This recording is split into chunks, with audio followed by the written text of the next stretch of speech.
Hello everyone, welcome back. दोस्तों, आज हम बात करेंगे चैप्टर नंबर 10 के बारे में। और जो आज का हमारा टॉपिक है वो है माइक्रोब्स एज बायो फर्टिलाइजर्स। तो जो माइक्रो ऑर्गेनिजम्स है यानी कि माइक्रोब्स, वो बायो फर्टिलाइजर्स की तरह कैसे एक्ट करेंगे। Bio fertilisers, it could be as also, ठीक है। तो जो बायो फर्टिलाइजर्स है उसका मतलब क्या है, सबसे पहला जो टर्म है उसी का मतलब पता होना जरूरी है ना। तो देखिए, ऐसे लिविंग ऑर्गेनिजम्स या फिर ऐसे माइक्रो ऑर्गेनिजम्स जो कि सॉइल की न्यूट्रिएंट क्वालिटी को इंक्रीज करेंगे, साथ ही साथ सॉइल को फर्टाइल बनाएंगे, है ना। तो बायो फर्टिलाइजर को हम यहाँ पर डिफाइन कर देते हैं। Let me right it here. The organisms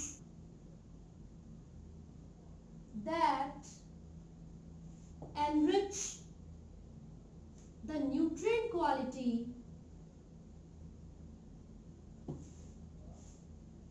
of soil,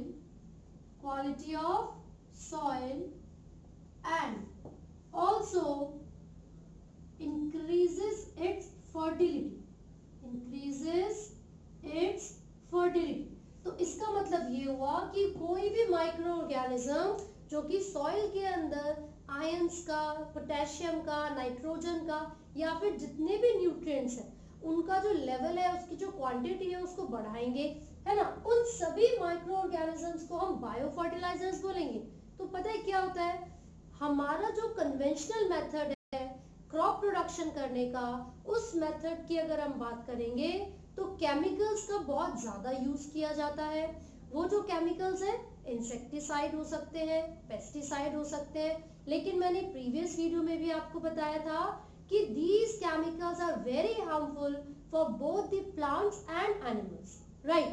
तो उन केमिकल्स से अपनी क्रॉप को बचाने के लिए, साथ ही साथ प्लांट्स और एनिमल्स को बचाने के लिए हम किन चीज का इस्तेमाल करेंगे, बायो फर्टिलाइजर्स का इस्तेमाल करेंगे, ठीक है। अब कौन कौन से ऑर्गेनिजम्स हो सकते हैं बायो फर्टिलाइजर्स, तो एक एग्जांपल यहाँ पर ले लेते हैं। वो बैक्टीरिया हो सकती है, ठीक है, या फिर वो फंगस भी हो सकते हैं। इसके अलावा कुछ अदर माइक्रोब्स भी एक्ट करते हैं बायो फर्टिलाइजर्स की तरह। और क्योंकि हमारी पॉपुलेशन इतनी बढ़ती जा रही है तो जो क्रॉप की डिमांड है यानी कि जो फूड प्रोडक्शन की डिमांड है वो भी इंक्रीज होती जा रही है। अब हम क्या सोचते हैं कि यार ज्यादा से ज्यादा फूड को प्रोड्यूस करना है, तो ऐसा करते हैं, अपनी खेती को बचाने के लिए केमिकल्स डाल देते हैं, डीडीटी डाल देंगे, वीडीसाइड डाल देंगे।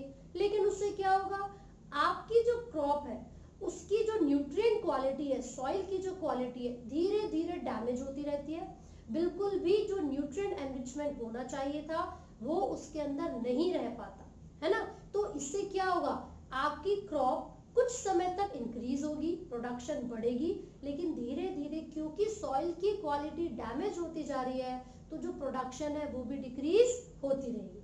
और साथ ही साथ जो केमिकल्स हम यूज करते हैं उनका जो नेगेटिव इम्पैक्ट है वो भी बढ़ता रहेगा। तो इसीलिए हमने ऑर्गेनिक फार्मिंग करना स्टार्ट किया। एंड ऑर्गेनिक फार्मिंग में हम किसी भी तरीके के केमिकल का यूज नहीं करते हैं, इंस्टेड यानी कि उसकी जगह पर बायो फर्टिलाइजर्स का यूज करेंगे, जैसे कि बैक्टीरिया, फंजाई एक्सेट्रा। क्लियर है। तो अगर आपको याद हो तो लेग्यूमिनस प्लांट के अंदर, लेग्यूमिनस कौन से प्लांट थे जो पल्सेस वाले होते हैं, दाल वगैरह, तो उसके अंदर आपने नाइट्रोजन फिक्सेशन का एक प्रोसेस देखा था जिसका नाम था root nodule formation. Root nodule formation, वो कौन सा बैक्टीरिया है जो कि रूट नोड्यूल फॉर्मेशन में इन्वॉल्व था, तो उस बैक्टीरिया का नाम था राइजोबियम। क्या नाम था बैक्टीरिया का, राइजोबियम। तो हमने यहाँ पर लिख लिया है, दिस इज द राइजोबियम। अब ये जो बैक्टीरिया है ये सिम्बायोटिक एसोसिएशन में रहता है लेग्यूमिनस प्लांट्स की रूट्स के साथ। तो ये किस तरीके का बैक्टीरिया हो गया, सिम्बायोटिक, राइट। तो सिम्बायोटिक का मतलब ये होगा कि जो बैक्टीरिया है वो प्लांट्स के लिए कुछ एक्टिविटी परफॉर्म करेगा, बदले में प्लांट्स को भी कुछ ना कुछ न्यूट्रिशन उनसे मिलेगा। तो यहाँ पर हमने लिख लिया है कि राइजोबियम एक सिम्बायोटिक बैक्टीरिया है। इसके अलावा कुछ फ्री लिविंग बैक्टीरिया भी होते हैं जो कि सॉइल में मिलेंगे और नाइट्रोजन फिक्सेशन का काम भी परफॉर्म करते हैं, जैसे कि एजोस्पाइरलम, स्पाइरलम आपके एनसीईआरटी में गिवन है ना। इसके अलावा कौन सा एग्जांपल है, Azotobacter, Azotobacter. So these two are the free living organisms और माइक्रोब्स जो कि सॉइल में मिलते हैं और नाइट्रोजन फिक्सेशन का फंक्शन भी परफॉर्म करेंगे। अब बैक्टीरिया का एग्जांपल हमने यहाँ पर देखा, एक फंगस की भी बात हमने की हुई है बुक में, तो उसमें क्या लिखा हुआ है कि जो फंगस होती हैं वो भी हायर प्लांट्स की रूट्स के साथ जाकर जुड़ जाती हैं और एक स्ट्रक्चर की फॉर्मेशन करेंगी जिसको बोलते हैं माइकोराइजा। क्या बोलेंगे इस स्ट्रक्चर को, माइकोराइजा। ठीक है, तो ये जो माइकोराइजा है वो एंडोमाइकोराइजा भी हो सकते हैं और एक्टोमाइकोराइजा भी हो सकते हैं। Endo which are formed inside the structure, root के अंदर, और जो बाहर के सरफेस पर होंगे वो एक्टो होंगे। ठीक है ना। अब इसके आगे अगर हम बात करें तो इसके जीनस के बारे में पूछा जाता है। जो माइकोराइजा का जीनस है आपको एनसीईआरटी में गिवन है ग्लोमस।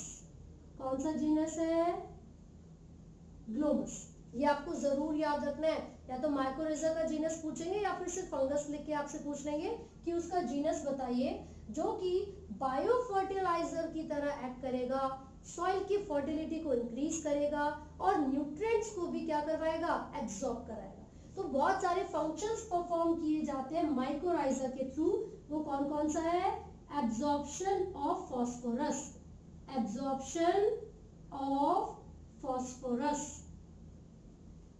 नेक्स्ट भाई, एब्जॉर्प्शन ऑफ फॉस्फोरस के अलावा भी तो कुछ फंक्शन परफॉर्म करता होगा। प्रिवेंट करता है ड्रॉट, सूखा, प्रिवेंट द प्लांट या फिर protect the plant in drought, सूखा जब पड़ जाता है तो उसमें बहुत ज्यादा मदद करेगा प्लांट की। साथ ही साथ जो डिजीज है, डिजीज रेजिस्टेंट बनाता है प्लांट को।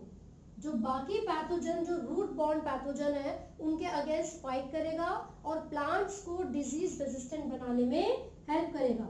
अलॉन्ग विद दिस जो ओवरऑल ग्रोथ होती है प्लांट की, उसमें भी बहुत ज्यादा हेल्प करता है ये फंगस, यानी कि association of fungus along with the roots of higher plants, जिसको हमने क्या नाम दिया था, माइकोराइजा। तो इसके सारे फंक्शंस आपको पता होने चाहिए। साथ ही साथ जब हम पैडी फील्ड के बारे में बात करते हैं, यानी कि राइस की खेती के बारे में बात करेंगे, तो उसमें साइनोबैक्टीरिया मिलते हैं। पैडी फील्ड, इन पैडी फील्ड कौन से बैक्टीरिया मिलेंगे, साइनोबैक्टीरिया। कोई एग्जांपल याद है आपको साइनोबैक्टीरिया का, हमने सेकंड चैप्टर में पढ़ा था क्लास 11 के, नॉस्टॉक और एनाबेना, नॉस्टॉक एंड एनाबेना। तो ये क्या है, ये कुछ साइनोबैक्टीरिया की एग्जांपल्स हैं जो कि सॉइल की फर्टिलिटी को इंक्रीज करेंगे, ऐड करेंगे न्यूट्रिएंट को, ऑर्गेनिक मैटर को ऐड करते हैं। ठीक है, तो एक पॉइंट हो गया, they add organic matter in the soil. दूसरा, increase the fertility of the soil, increase the fertility of the soil. तो ये हमने बायो फर्टिलाइजर्स के बारे में बात की है। This is all about this particular topic. ये सारी चीजें आपको बहुत अच्छे से याद रखनी है, इनके एग्जाम्पल्स याद रखने हैं, क्योंकि पूरा चैप्टर ही माइक्रोब्स के बारे में। तो जो बैक्टीरिया है या फिर जो फंगस है, जो सॉइल को क्या करेगा, न्यूट्रिएंट रिच बनाएगा, उसकी फर्टिलिटी को बढ़ाएगा, उन सभी को बायो फर्टिलाइजर्स कहते हैं। सिम्बायोटिक में राइजोबियम का एग्जाम्पल पढ़ा था, फ्री लिविंग में एजोस्पाइरलम और एजोटोबैक्टर का एग्जाम्पल पढ़ा है। ठीक है, सो आई होप आपको ये समझ में आया है। इन केस आपको कोई डाउट है तो आप कमेंट कर सकते हैं, and do not forget to like, share and subscribe. Thank you.